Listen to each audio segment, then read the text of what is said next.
Hello there, dear viewer, and welcome to another shiny Skyrim build. This time around we have another divine build too, but we did all 9 divines, you may say. Ah yes, but we have not yet done a character that would worship all 9 of them at once. Not in this divine series at least, so we have a bonus build today.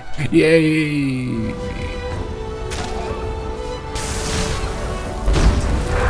This champion of Saint Alessia is a bit like the last build. She also can buff her followers to a great degree, except this time we can also smash some skulls with terrifying efficiency. The build is also slightly easier to manage. Our Lady Mara had a lot of different spells. Meanwhile, Saint Alessia, while still casting some occasional courage or rally, buffs her team mainly by being plain awesome at charging towards the enemy and smashing some skulls. Just an awesome Mary Suish John of Arc kind of character, running towards the danger and motivating everyone to smite some blasphemous heathens.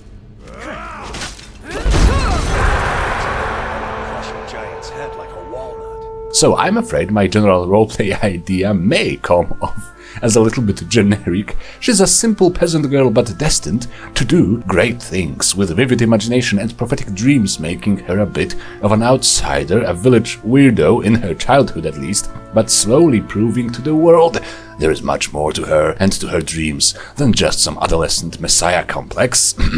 She decides to travel to Skyrim because her dreams told her the ancient artifacts of the divine Crusader are to be found there, and once she obtains them, she must save the world from the evil vampire Lord Harkon, heal the companions from the devilish curse of lycanthropy or lycanthropy, I'm not sure, and foil the plots of the Daedric princess and generally help the troubled people of the land. Combat-wise, she is a crusader with a mighty two-handed warhammer, the modded champion's cudgel to be more precise. Warhammers can be a little bit annoying with their slow attack speed and stamina cost, so I won't hold it against you if you go with a greatsword at start and switch to the hammers only after becoming eligible for some warhammer perks. We combine heavy armor and two-handers with some illusion and restoration spells, mainly buffs and crowd control, mind-affecting spells, so we won't really need spellcasting in the middle of combat. The spells were chosen so that you can cast 2 or 3 spells at the start of each fight and then just rush into the fray as a warrior. You still have an option to cast more spells, but you don't have to. We need quite a few mods as they all work quite well together to portray that hero of the people, divine champion vibe, while also supporting the hybrid combat style, so sorry vanilla players, this one may be a little bit hard to do without mods. We need Wintersun to worship Saint Alessia, which may just be the best religion in the mod. Yeah, in Wintersun some religions are actually just better than others.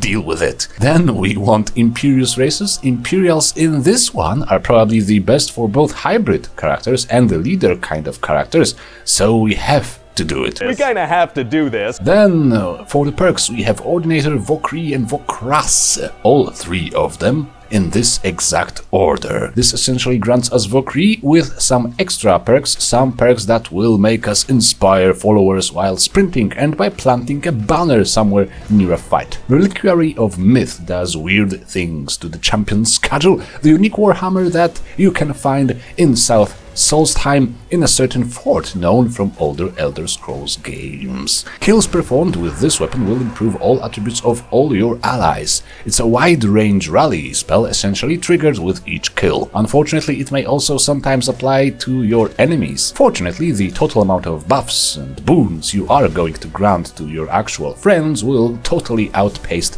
that mistaken buff. Some Odin spells were used, mainly some things to enhance your power attacks and Shield of Sanctuary or Shield of Daybreak to allow you to regain some magicka or stamina when blocking incoming hits. There is also the command spells there, which we are going to use occasionally. Saint Alessia is so inspiring, she can turn almost everyone into her potential follower, and your force of personality may be so overwhelming sometimes even your enemies will bend the knee and fight for you. You may also see some sun damage spells from Triumvirate in use, Visions of Healing is a particularly cost-effective tool of death from this mod. Now, her armor is actually Bethesda-made, curated, super professional piece of creation club content, the Relics of the Crusader, which are nice artifacts with effects quite suitable for the build, but the way they are discovered and how the infamy system is implemented is frankly embarrassing. You just can't use it without taking the inbuilt infamy debuff, because it triggers after you do too many assaults on the innocents, and this counts each time you accidentally hit your bloody follower, or even if you hit an enemy who hasn't yet become hostile, or seemingly sometimes just because. If you don't have Anniversary Edition or haven't acquired the Relics of the Crusader for free or in a large bundle, do not buy this nonsense. Use Breton Paladin mod instead. It's better on all accounts. If using Creation Club though, add another mod to your load order, one that fixes Bethesda's stellar job on this creation. The mod is called Crusader's Relics. Crime is justified, and it removes that darn infamy debuff. It will not fix the brain-dead laziness with which these items are implemented into the world though, but hey, at least we have those sweet member berries, yes?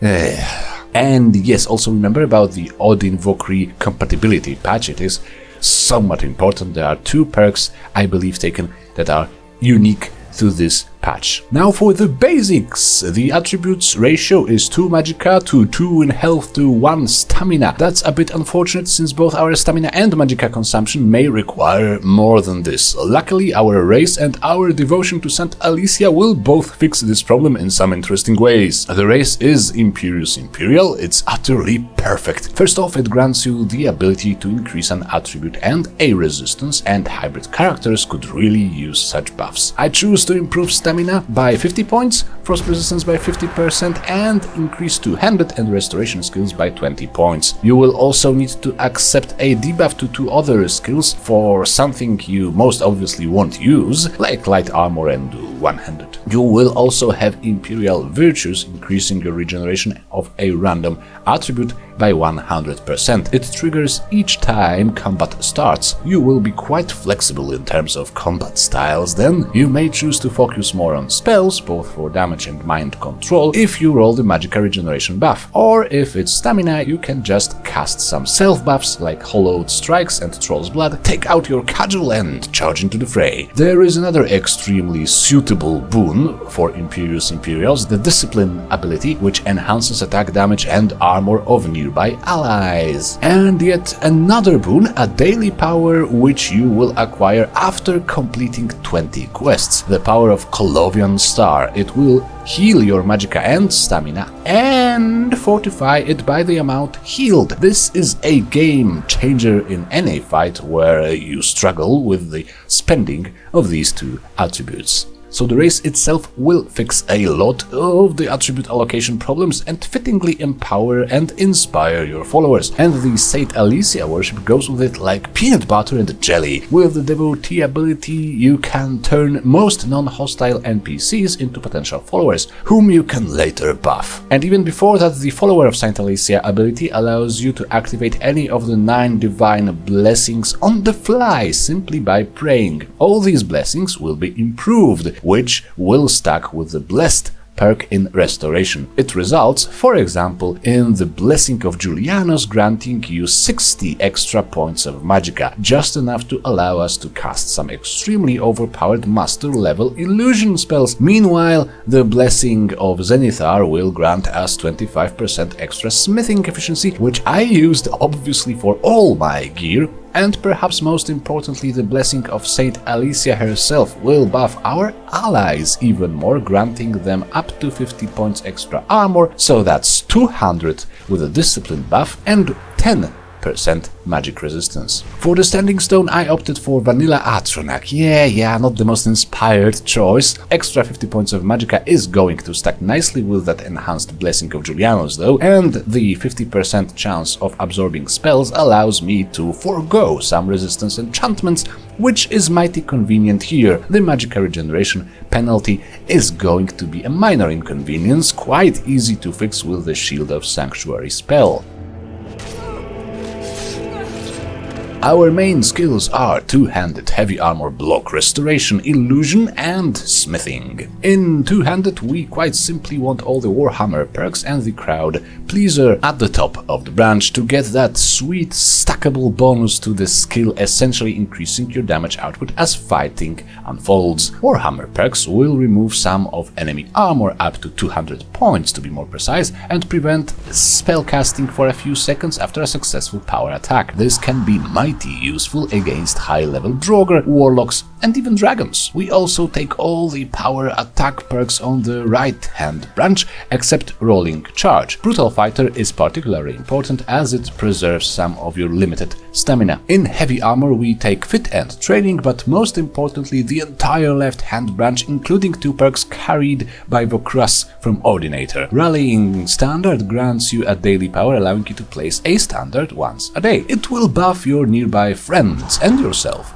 with another 150 points of armor and 25% extra attack damage. Its range is a little bit unsatisfying, so place it close to the center of the action. You and your mates need to wear heavy armor in order for the buff to apply. Meanwhile, Lead the Tempest will grant nearby allies yet another armor buff, this time an equivalent of a quarter of your own armor rating whenever you sprint. Always charge ahead when you have the stamina for it. The standard Vokrii perks will, as always, make your foes pretty pathetic, with Rip the Whirlwind giving you another 20% damage bonus against enemies who just attacked you, and Face of the Mountain staggering anything that power attacks against you, and having a chance to drop such impertinent fools to the ground. In block, our main goals are Block Runner and Dragon Tail. Dragon Tail grants a 30% chance to knock enemies prone if you interrupt their power attack with a bash. This is great with Face of the Mountain. Take only 1 rank of Deadly Bash to spare a perk point. Speaking of which, Quick Reflexes and Weapon Block could also be really useful to the build, but I couldn't fit them in 50 levels or less. For your consideration though.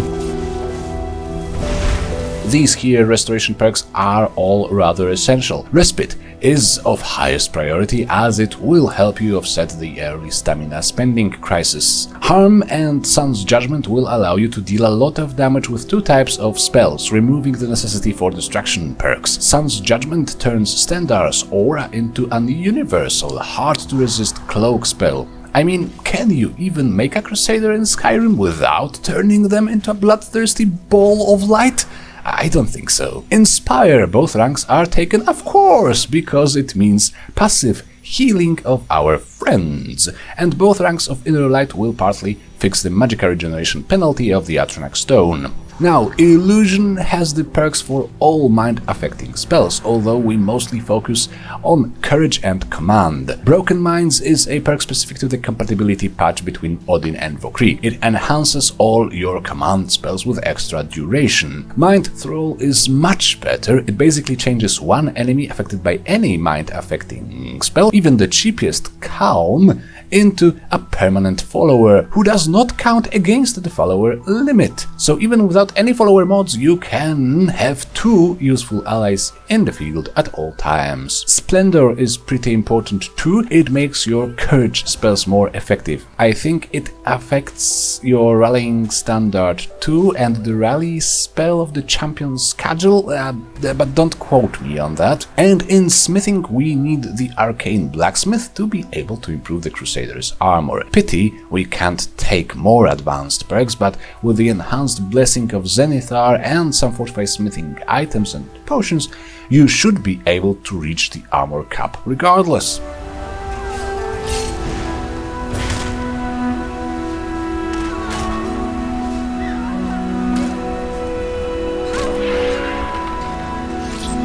Here is the list of items. The whole Crusader's armor set will grant us 32 restoration spell cost reduction, allow us to take 10% less damage from the undead and the Daedra actually, grant a little 10% illusion spell cost reduction as well as 50% resistance to disease. For the more useful resistances, we rely on our Imperious racial bonus and one item, necklace or ring of nullification, basically just any best resist magic item you can get. One item of Peerless Sure Grip should also be worn. This will suffice in most fights, but sometimes you may want to enable the Puppet Master mode with plenty of illusion spells involved, including the extremely expensive master level command spell of Propaganda. You will need at least one piece of jewelry of Peerless Illusion for that. Then you need to pray and activate the Blessing of Julianus for up to 60 extra points of magicka. Propaganda will then convert a dungeon full of enemies into your besties, ready to die for you. All that's left is to show you the list of spells and shouts. You can see the main themes here.